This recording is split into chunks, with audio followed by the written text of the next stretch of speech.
ચાલો બાળકો, કેમ છો? મજામાં ને? આજે આપણે ભણવાનું છે ધોરણ 4 નો વિષય હિન્દી. એમાં આપણે 1 થી 9 પાઠ તો શીખી ગયા છીએ. આજે આપણે શીખવાનું છે પાઠ 10. 10મા પાઠમાં સરસ મજાની વાર્તા છે કે જે તમે વાર્તા સાંભળેલી પણ છે અને તમે ક્યારેક ક્લાસમાં કરી પણ હશે. તો આજે એ વાર્તાના આધારે વાર્તા 3 છે. एक छे चतुर खरगोश, एक छे चींटी और कबूतर અને એક છે એકતા में बल. એ ત્રણ તમારી વાર્તા છે એ પાઠ્યપુસ્તકમાં આપેલી છે કે જે તમારી આઈબુકમાં આપેલી છે. તો એના ચતુર ખરગોશમાં જે પણ કાંઈ અર્થ આવે છે શબ્દના એમને લખેલા છે. તો એમાં આવે છે સબ એટલે એનું ગુજરાતી થાય છે બધા, વિનંતી એટલે વિનંતી, હરરોજ એટલે દરરોજ, દહાડના એટલે કે ગર્જના, ખોજ એટલે શોધવું, કુએ એટલે કૂવો અને જાન એટલે જીવ. આ ચતુર ખરગોશમાં જે શબ્દ આવે છે એ લખેલા છે. ત્યાર પછી ચીંટી ઓર કબૂતર. ચીંટી એટલે કીડી અને કબૂતરની વાર્તા તમે ગુજરાતીમાં પણ સાંભળી હશે. પેર એટલે પગ, દિન એટલે દિવસ, પાણી એટલે પાણી, જાન એટલે જીવ. ત્યાર પછી એકતા में बल છે. એમાં મેં બહુ ઓછા શબ્દ છે એટલે લખેલા છે. બેલ એટલે બળદ, ચારપાઈ એટલે ખાટલો અને લકડી એટલે લાકડી. તો આ તમને મેં અર્થ લખેલા છે શબ્દના. હવે આપણે સમજીએ છીએ વાર્તા છે એ આપણે સમજીએ. તો પહેલા વાર્તા આપણે સમજવાની છે ચતુર ખરગોશ. બરાબર છે? ખરગોશ એટલે સસલું. એક જંગલ था. एक जंगल હતું. उसमें शेर, हिरण, हाथी, खरगोश, बाघ आदि पशु रहते थे. કે જે જંગલમાં શેર એટલે સિંહ, હરણ, हाथी, ससलू, वाघ ये બધા જ પશુઓ છે એ જંગલમાં રહેતા હતા. शेर जंगल के पशुओं को खा जाता था. शेर એટલે કે સિંહનું કામ શું હોય કે જંગલી પ્રાણીઓને ખાઈ જવાનું અને એનામાં તો તાકાત બહુ હોય એટલે બીજા નાના પ્રાણીઓ છે તો એ તરત જ એનો એ શિકાર કરી લે. સભી દુખી દુખી કે બધા પ્રાણીઓ જે જંગલમાં રહેતા હતા એ સિંહ છે એ બધાનો શિકાર કરતા હતા. એના કરતો હતો એના લીધે એ ખૂબ જ બધા બીજા પ્રાણીઓ ખૂબ જ દુઃખી હતા. પશુઓ की सभा हुई.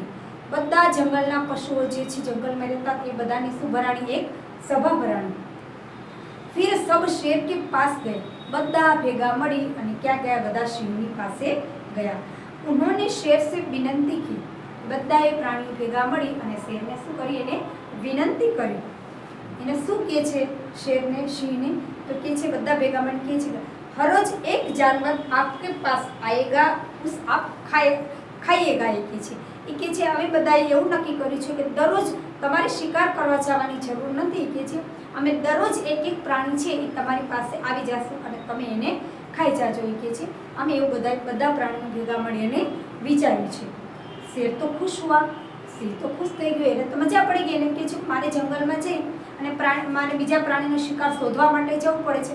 એના કરતાં મને તો બધા પ્રાણીઓ સારો એવો રસ્તો મને બતાવ્યો છે કે દરરોજ મારી પાસે એક પ્રાણી આવશે એટલે મારે ક્યાંય પણ શિકારને શોધવા જવું પડશે નહીં. કહે છે સિંહ તો ખુશ થઈ ગયો.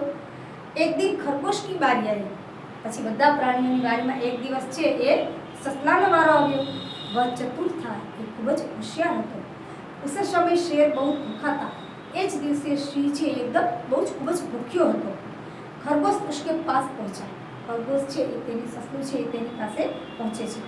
उसने शेर को बताया कि रास्ते में एक दूसरा शेर बैठा था. જો સિંહને ખૂબ જ ભૂખ લાગી હતી, બહુ ભૂખ લાગી. તમને છે સમયસર જમવાનું ન મળે તો તમને કેવું થાય? તમે કહો ને મમ્મીને કે મમ્મી મને બહુ ભૂખ લાગી છે, બહુ ભૂખ લાગી છે.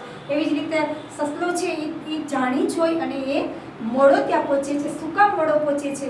એટલે શેર છે સિંહ છે એને કહે છે કે મને ખૂબ જ કહે છે ભૂખ લાગી છે. એ કહે છે એટલે સસલો સિંહને કહે છે કે હું આવતો હતો ને રસ્તામાં તો બીજો એક સિંહ પણ રસ્તામાં બેઠો હતો.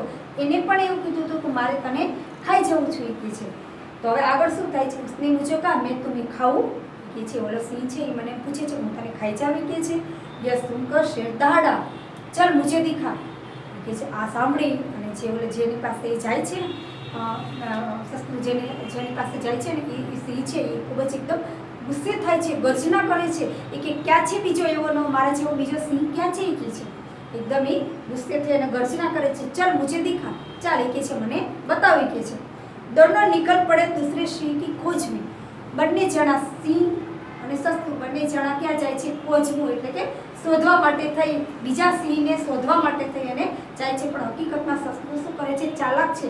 ક્યાંય એને રસ્તામાં બીજો સિંહ મળ્યો જ નહોતો, પણ પોતાને જીવ બચાવવા માટે થઈ અને એને યુક્તિ કરી છે.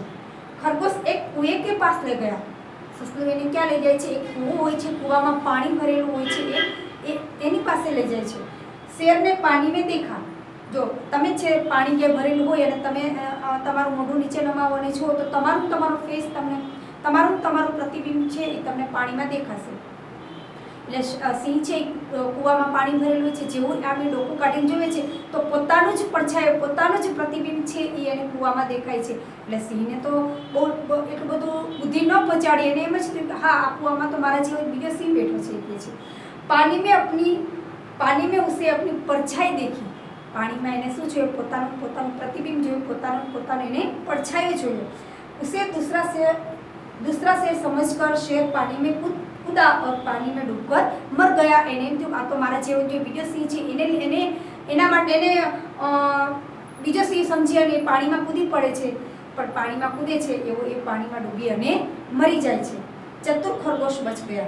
उसने अपनी चतुराई से जंगल के प्राणियों की जान बचाई. जो चतुर સસલું છે કેટલું ચતુર હતું, એ પોતાનો પણ એને જીવ બચાવ્યો અને જેટલા પાછળ વધેલા પ્રાણીઓ છે એનો પણ એને જીવ એ બચાવી લીધો, કેમ કે એને યુક્તિ કરી, જાણી જોઈ અને એ મોડો પહોંચ્યો. એને એમ કીધું કે રસ્તામાં મને બીજો સિંહ મળ્યો છે. ઓલો સિંહ કહે છે કે ક્યાં છે? મને બતાવવા લઈ જાય છે. પાણીમાં જુએ છે તેનું પ્રતિબિંબ દેખાય છે એટલે ગુસ્સે થાય છે, ગર્જના કરી અને પોતે પણ એમાં છલાંગ મારે છે અને ડૂબીને એ મરી જાય છે. આ આપણે વાર્તા છે થઈ છે ચતુર ખરગોશની. ત્યાર પછી હવે બીજી આપણે અંદર વાર્તા આપી છે ચીંટી ઓર કબૂતર, કે છે કીડી અને કબૂતરની વાર્તા. પણ તમને આવડે પણ છે અને તમે સાંભળી પણ છે, પણ તમે ગુજરાતીમાં સાંભળી હશે. આજે આપણે આમાં હિન્દીમાં ભણવાનું છે. એક જંગલ મેં એક નદી બહતી હતી. એક જંગલ હતું ને એમાં એક નદી છે એ બહતી એટલે કે વહેતી હતી. उसके तट पर एक पेड़ था. तट એટલે કે કિનારો. એના કિનારો પર એક પેડ એટલે કે વૃક્ષ હતું. उस पर कौवे, कबूतर, तीतर, तोता, कोयल, मैना आदि पक्षी रहते थे. ये જે કિનારા ઉપર વૃક્ષ હતું ને એ વૃક્ષ ઉપર ઘણા બધા પક્ષીઓ રહેતા હતા. કાગડો, કબૂતર ને પોપટ ને બધા પક્ષીઓ છે એ ઝાડ પર રહેતા હતા. पेड़ के नीचे चींटियों का बिल था. એ છે પેડ એટલે કે વૃક્ષની નીચે આ કીડીઓનું શું હતું? દર હતું. એક दोपहर કોઈ એક શિકારી આવે. એક દિવસ બપોરનો સમય હતો ને તો એક શિકાર છે એ શિકાર કરવા માટે એક શિકારી આવે છે. એક કબૂતર की डाली पर आंख मूंदे बैठा था. एक कबूतर હતું એ ડાળી પર આંખ બંધ કરીને બેઠું હતું. शिकारी ने उसका शिकार करने के लिए तीर निकाला. जो शिकारी છે એ કબૂતર છે આંખ બંધ કરીને બેઠું હતું, એનો શિકાર કરવા માટે થઈ અને શિકારી શું કાઢે છે? તીર કાઢે છે. कबूतर पर निशान लगाने के लिए तीर को कमान चढ़ाए. અને બરાબર આમ કબૂતર ઉપર નિશાન તાકવા માટે થઈ અને એને એ તીર છે એ કમાન ઉપર ચઢાવે છે. તમે પણ નાના બાળ વધારે તો છોકરાઓને ટેવ હોય આ બાણ અને એવું લઈને રમવાની. ચીંટીને યહ દેખા. નીચે કીડી હતી, વૃક્ષની નીચે દર હતું, એ કીડી આ બધું એ જોવે છે. ચીંટીને સોચા, કીડીએ વિચાર્યું, યહ તો કબૂતર કો માર ડાલેગા. એ કે છે વિચારે છે કે આને શિકાર કરવા માટે બાણ તાક્યું છે તો આ તો કબૂતરને કે છે મારી નાખશે કે છે. તુરંત उसने शिकारी के पैर पर काटा. તરત જ કીડી શું કર્યું? શિકારીના પગ ઉપર એકદમ ચટકો ભર્યો. જો આપણે છીએ ઓચિંતું તો આપણને કીડી ચટકો ભરેલા આપણું ધ્યાન તરત જ એ બાજુ જાય છે, એટલે તરત જ એનું ધ્યાન છે એ બાજુ જાય છે. शिकारी के हाथ से तीर गिर गया और शिकारी का निशान चूक गया. જેવો એ કીડી છે એને ચટકો ભરે છે, શિકારીનું ધ્યાન તરત જ પગ ઉપર જાય છે, એટલે એનું નિશાન છે એ ચૂકી જાય છે અને કબૂતર છે એ બચ ગયા. કબૂતર બચી જાય છે. कुछ दिन बाद उसी कबूतर ने देखा कि चींटी नदी में गिर गई थी. થોડા દિવસ પછી જોયું તો કબૂતરે પણ જોયું કે કીડી છે એ વૃક્ષ ઉપરથી નીચે પાણીમાં પડી ગઈ હતી. વહ પાણી में डूब रही थी. કીડીને પાણીમાં તરતા ન આવડે એટલે પાણીમાં શું થતી હતી? એ ડૂબી જતી હતી. तुरंत कबूतर ने पेड़ का एक पत्ता पानी में डाला. તરત જ કબૂતરે છે કબૂતરનો જીવ કીડીએ બચાવ્યો હતો, એટલે કબૂતરે વિચાર્યું કે મારે પણ કીડીનો જીવ બચાવવો જોઈએ, એટલે એને તરત જ એક પાંદડું છે એ એને પાણીમાં નીચે ફેંકે છે. ચીંટી ઉસ પર ચઢ ગઈ. જો કીડી છે પાંદડું હલકું હોય એકદમ, એટલે પાણીમાં શું થાય? તરતું હોય તો કીડીનો વજન તો જરાય જ ન હોય એટલે કીડી પાંદડા ઉપર ચડી જાય છે અને એ એની ઉપર એ ચડી જાય છે. ચીંટી ભી બચ ગઈ. પાંદડા ઉપર કીડી ચડી જાય છે અને પાંદડું ધીમે ધીમે કિનારા પાસે આવે છે અને કીડી પણ બચી ગઈ. इस तरह चींटी और कबूतर ने एक दूसरे की जान बचाई। वे दोनों एक दूसरे को अच्छे मित्र बन गए। तरत જ કીડી અને કબૂતર એકબીજાનો જીવ બચાવ્યો એટલે એ બંને શું થઈ જાય છે, સારા એવા મિત્ર બની જાય છે। એટલે આપણે પણ જીવનમાં એવું શીખવાનું છે કે કોઈ આપણને મદદરૂપ થતું હોય તો આપણે પણ એને મદદરૂપ થવું એ જરૂરી છે, બરાબર છે। હવે ત્યાર પછી આપણે ત્રીજી વાર્તા છે એકતા મેં બળ। એટલે એકતા એટલે કે યુનિટી હોય એમાં બળ હોય, એમાં તાકાત હોય છે। તો ચાલો એ આપણે વાર્તા સમજીએ। એક ગામ था, एक गांव એટલે કે ગામ હતું। उसमें एक किसान रहते थे। તેમાં એક કોણ રહેતું હતું? ખેડૂત રહેતું હતું। उनका नाम करशन था।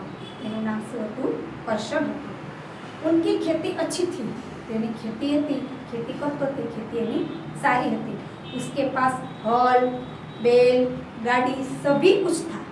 जो ખેતર ખેડવા માટે થઈ એની પાસે હળ હતું, બળદગાડું હતું, એ બધી જ વસ્તુઓ છે એ કરશન પાસે હતી। उनके 4 बेटे थे। करशन ने કેટલા દીકરા હતા? એને 4 દીકરા હતા। वे आपस में लड़ते झगड़ते रहते थे। તે એકબીજા સાથે લડતા ઝઘડતા હતા, એકબીજા સાથે ઝઘડા કરતા હતા। यह देखकर करशन बहुत परेशान रहते थे। આ જોઈ અને કરશન છે એ ખૂબ જ પરેશાન રહેતા હતા। उन्होंने चारों को बहुत समझाया, मनाया। करशन એટલે કે એના પિતાજી ચારેય છોકરાઓને ખૂબ જ સમજાવ્યા એને, મનાવ્યા એને, પરંતુ उनका लड़ना झगड़ना बंद नहीं हुआ।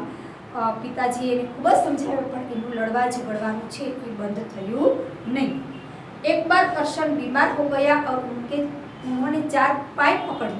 एक दिवस करशन છે એની ઉંમર થઈ એટલે બીમાર પડી ગયા। 4 પાય એટલે કે ખાટલો છે એ ખાટલો એને પકડી લીધો। મતલબ એ ખાટલામાં છે એને શું પડે? બીમાર પડે એટલે તો। बेटों ने लड़ना झगड़ना अभी तक बंद नहीं किया था। जो आ 4 દીકરાઓ હતા એને કરશન છે પથારીમાં પડ્યો, ખાટલો એને પકડી લીધો તો પણ આ 4 દીકરાઓ છે એ લડવા ઝઘડવાનું બંધ કર્યું નહીં।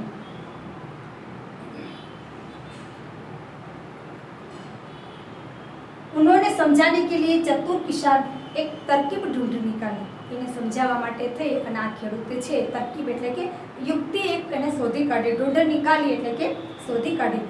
નોકર સે લકડીઓ કી ગઠરી મંગાવી। એને એના ઘરમાં નોકર હતા, એને લાકડીને એક ગઠરી એટલે ઘણી બધી લાકડી એને મંગાવી એની પાસેથી। फिर चारों बेटों को अपने पास बुलाया और चारों को एक एक लकड़ी दी। એને 4 દીકરાને બોલાવી અને 4ના હાથમાં એક એક લાકડી આપે છે। बेटे कुछ समझ न पाए। बाળકો છે એને દીકરાઓ છે એ કંઈ સમજી ન શક્યા। लकड़ी हाथ में लेकर सब खड़े रह गए। બધાને એના પિતાજી એટલે કે કરશન એક લાકડી આપી, એ લાકડી લઈ અને 4 તો ઊભા રહી ગયા। पिता ने कहा अब अपनी अपनी लकड़ियों तोड़ दो। કે છે હવે તમને જે મેં એક લાકડી આપી છે એને તમે 2 કટકા કરી નાખો, એને તમે તોડી નાખો। એ કે છે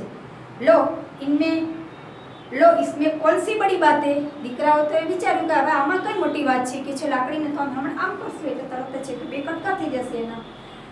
कहकर सबने लकड़ी तोड़ डाली। એમ બોલી અને 4 દીકરાઓ છે કે એક જ લાકડી હતી એના હાથમાં એટલે એનાથી તરત તૂટી ગઈ। હવે આગળ જો વસ્તુ કરી છે। પિતાને કહા શાબાશ, કેમ કે એક લાકડી તોડી નાખી એટલે પિતા એને શાબાશી આપે છે। फिर बड़े लड़के के हाथ में 3-4 लकड़ी की गठरी पकड़ाई। બધાને એક આપી એટલે બધાએ તો એક તો તોડી નાખી, પણ હવે મોટા દીકરાને એકી સાથે 3-4 લાકડી ભેગી કરીને આપે છે। કહા લો બેटे उसे तोड़ डालो। અને કરશન એમ કહે છે કે લાવ બેટા હવે આ 3 ભેગી કરેલી છે એને તમે તોડી જુઓ। उसने काफी मेहनत की किंतु तोड़ न पाया। ઘણી બધી એને મહેનત કરી પણ એ 3 લાકડી ભેગી હતી એ એનાથી તૂટી નહીં।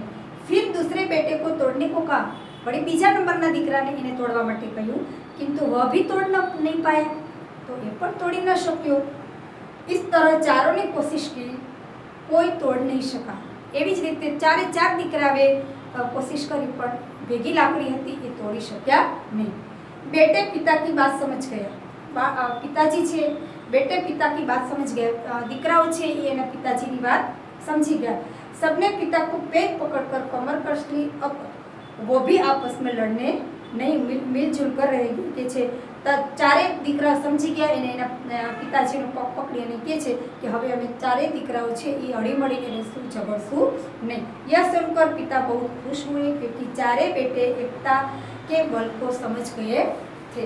આ એને પિતાજી એના માટે થઈ એના બધી યુક્તિ કરી એના માટે થઈ અને ચારેય દીકરાઓ છે એ હવે સમજી ગયા। એને વિચાર્યું કે હવે અમે છે તે લડશું, ઝઘડશું નહીં। એટલે કહેવાનો મતલબ એ છે આ વાર્તામાં કે એક વ્યક્તિ હોય તો એ એટલું કામ સરળ ન કરી શકે, જે સાથે મળીને આપણે કામ કરીએ તો કામમાં પણ સરસ મજાની સુવાસ આવે અને કામ પણ સરળતાથી થઈ શકે છે। તો આજે આપણે આ 10મા પાઠમાં 3 છે એ કહાની આપણે સમજી લીધી છે અને આ કહાનીના આધારે તમને PDF મળી ગયેલી છે આ પ્રશ્નોના જવાબની। એ પ્રશ્નોના જવાબ છે એ તમારે સારા અક્ષરે છે તે તમારી આઈ બુકમાં લખી લેવાનું છે કે હવે પછી જે અત્યારે વીકલી આવશે એમાં તમારે આ પાઠ છે તમારે પ્રશ્ન છે એ પૂછવાના છે। તો સારી રીતે તમારી આઈ બુકમાં સારા અક્ષરે PDFમાં જોઈ અને આ પ્રશ્નોના જવાબ છે એ તમારે લખી લેવાના છે। આવજો બાળકો।